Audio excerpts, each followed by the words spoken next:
ये वही मकान है जहां पर कि बीएचयू की छात्राएं रहती हैं और यहीं एनआईए की टीम पहुंची है। घर के अंदर एनआईए की टीम मौजूद है, बाहर भारी मात्रा में पुलिस बल तैनात हैं और हम आपको लेकर के चलते हैं बीएचयू कैंपस में। और हमको पता चला है कि बीएचयू कैंपस में वो छात्राएं मौजूद हैं जिनके ऊपर नक्सली गतिविधियों में शामिल होने का और उनको फंडिंग करने का आरोप लगा है। हम उन्हीं से जानेंगे कि उनके ऊपर ऐसे कार्रवाई क्यों हुई है। इस वक्त हम हैं बनारस के बीएचयू कैंपस में और ये बीएचयू कैंपस महामना की बगिया है। पंडित मदन मोहन मालवीय ने इस बगिया को सजाया और संवारा है। इस बगिया को शिक्षा का मंदिर कहा जाता है। लेकिन कल जिस तरह से भारत की सबसे बड़ी संस्था एनआईए ने यहाँ के छात्राओं के आवास पर छापे मारा, 6 घंटे तक इनसे पूछताछ चली। इनके कहना है कि इनका जो है लैपटॉप, इनके मोबाइल, इनके डायरी और इनके घर से कुछ जो है पेपर्स वो एनआईए की टीम ले गई और इनको 12 तारीख को लखनऊ तलब किया गया है। लेकिन ये हुआ क्यों? महामना की बगिया से इस तरह की खबर आई कैसे?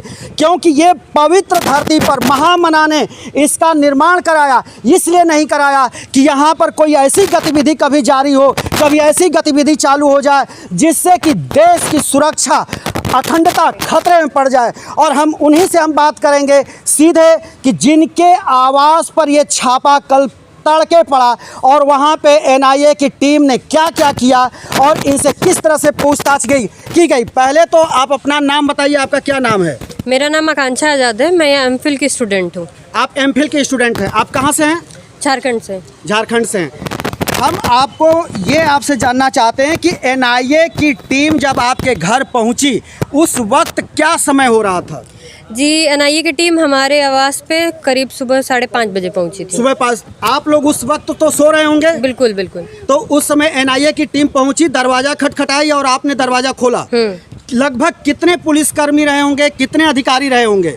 देखिए, हमारे आवास पे करीब 10 महिला कांस्टेबल, 2 महिला एसआई, एक करीब 10 पुलिसकर्मी और एनआईए के 4-5 लोग हमारे बीच में हमारे कमरे पे आए।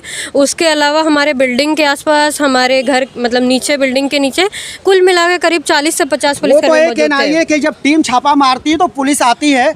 कमरे के अंदर सबसे पहले महिला पुलिस घुसी, महिला कर्मचारी घुसे या कौन घुसा? सबसे पहले जो रश्मि शुक्ला जिनके नेतृत्व में ये तलाशी, हाँ, वो निकली। उन्होंने अपना परिचय दिया कि मैं रश्मि शुक्ला हूँ, हम लोग लखनऊ की टीम एनआईए से आए हैं। तो हम लोगों ने बोला ठीक है, आप बताइए क्यों आए। उन्होंने वारंट दिखाया जिसमें लिखा था कि हम पे आरोप है कि हम माओवादी के फ्रंटल ऑर्गेनाइजेशन है या उनको सिंपथाइज करते हैं, उनके समर्थक है। तो जब हमने ये देखा कि उन्होंने इस तरह के आरोप, भ्रामक और गलत आरोप लगाए, तो हमने सीधे डिनाई कर दिया कि हम इस सर्च वारंट पे साइन नहीं करेंगे। आप हमारे ऊपर इस तरह का इल्जाम लगा रहे हैं, दुष्प्रचार कर रहे हैं, ये लिख करके कि हम इनसे जुड़े हुए लोग हैं। एनआईए किस तरह से दुष्प्रचार कर रही है? बिल्कुल, एनआईए दुष्प्रचार कर रही है। हम समान स्टूडेंट हैं, हम समान संगठन है, देश भर में तमाम लोग हैं जो सरकार के खिलाफ, जो गलत नीतियाँ उनके खिलाफ बोलते रहे। एक मिनट, ये 2 बातें हो गई। एक, आप कह रही हैं कि हम सामाजिक संगठन चलाते हैं, दूसरी आप बात कर रही हैं कि सरकार के खिलाफ नीतियां। तो यहाँ सरकार के खिलाफ नीतियां हैं या यहाँ सामाजिक संगठन है? और अगर सरकार के खिलाफ नीति है तो वो कौन सी नीति है? और अगर आप सामाजिक संगठन चलाती हैं तो कौन सा ऐसा संगठन है जिससे कि प्रधानमंत्री नरेंद्र मोदी जो यहीं के सांसद हैं वो डर गए? यही तो सवाल हम उनसे पूछना चाहते हैं कि समान 50, 60, 100 लोगों के संगठन से मोदी जी आखिर डर क्यों गए? ये सवाल तो उनसे पूछा जाना चाहिए था। नहीं सर, मेरी बात पूरी सुन लीजिए। ये सवाल मोदी जी से होना चाहिए और उनके एनआईए से होना चाहिए कि आप समान 2 लड़कियों के रूम पे जाके छापा क्यों मार रहे हैं? आपको क्यों डर लग गया जब हमने फीस वृद्धि के खिलाफ बोला? आपको क्यों लग गया जब हमने मणिपुर के महिलाओं के ऊपर जो बर्बरता हो रही है उसके खिलाफ बोला? आपको क्यों डर लग गया जब हमने निजीकरण के खिलाफ बोला? और जो सर आप बात कर रहे हैं सामाजिक संगठन और राजनीतिक, ये काम कोई अलग नहीं होते। हम स्टूडेंट्स के बीच में काम करते हैं, हम स्टूडेंट्स हैं, हम जानते हैं इस समाज को कौन सी जोड़ने वाली चीज़ें, कौन सी तोड़ने वाली चीज़ें। आप ये बताइए सर। आप हमारी बात सुनिए। आपको पता है कि इस बीएचयू में इस कैंपस में छात्र संघ चुनाव सस्पेंड है और कई बरस हो गए सस्पेंड हुए। तो फिर ऐसे में अगर छात्रों की कोई गतिविधि अगर जारी होती है, यहाँ से कोई गतिविधि चलती है, वैसे ऐसा नहीं है कि ये पहली बार हो रहा है। इसी संस्था से भारत के तमाम बड़े लोग भी निकले हैं। यहाँ से मनोज सिन्हा निकले हैं जो जम्मू एंड कश्मीर के लेफ्टिनेंट गवर्नर हैं, यहाँ से महेंद्र नाथ पांडे निकले हैं, यहाँ से आपके जो है ये क्या नाम है, ये कई लोग निकले हैं। लेकिन आप लोग ही ऐसे कैसे किस गतिविधि में फंस गए? और आपका सर जो सवाल है, आप ऑलरेडी हमारा दुष्प्रचार कर रहे हैं। आप इस पूछने में दुष्प्रचार नहीं कर बिल्कुल रहे। सर, हम भी इसी यूनिवर्सिटी के स्टूडेंट रहे हैं। ठीक है सर, बिल्कुल आप रहे होंगे, लेकिन आपका जो सवाल का लहजा, हम इस पे ऑब्जेक्ट करते हैं। आप कैसे, आप तो हमारा खुद दुष्प्रचार कर रहे हैं कि आप ही क्यों फंस गए। तमाम जगह जब भी होता पुलिस क्यों पहुंचती, सारे एक मिनट सर, मेरी बात सुन लीजिए। आपकी हमने बात पूरी सुनी तो आप हमारी बात पूरी सुनिए ना।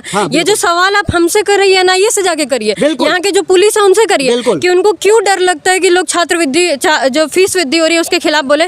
और जहाँ तक बात रही कि हमारे कैंपस में पॉलिटिकल एक्टिविटीज बैंड है, तो ये सवाल जो दम्भ भरते हैं कि हम विश्व का सबसे बड़ा लोकतंत्र है, उनको पूछना चाहिए कि इस कैंपस में लोकतंत्र कहाँ है जब स्टूडेंट यूनियन बैन है।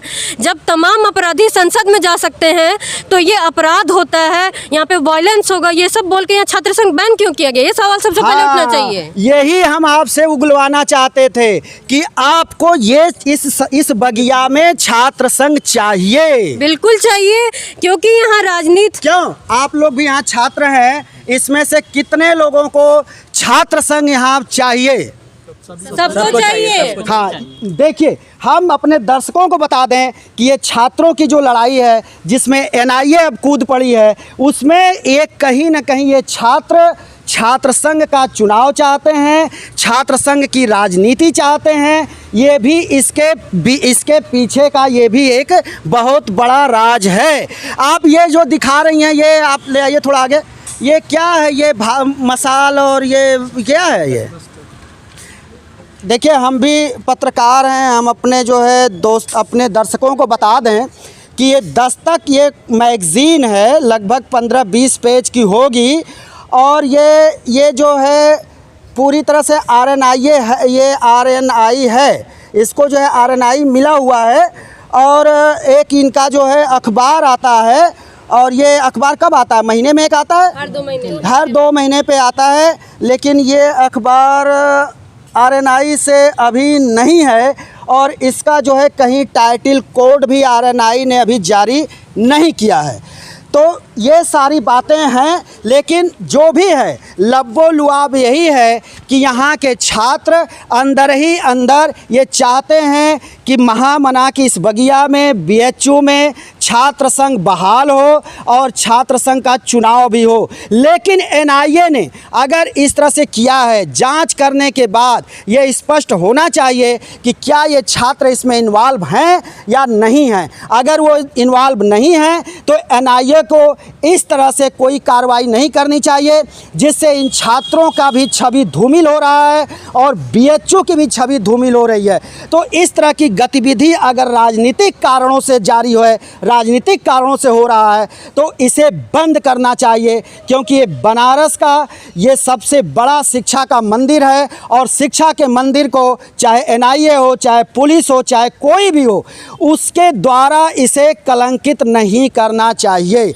हम फिर किसी दूसरे वीडियो के साथ हाजिर होंगे, तब तक के लिए शिवमूर्ति दुबे को दीजिए इजाज़त।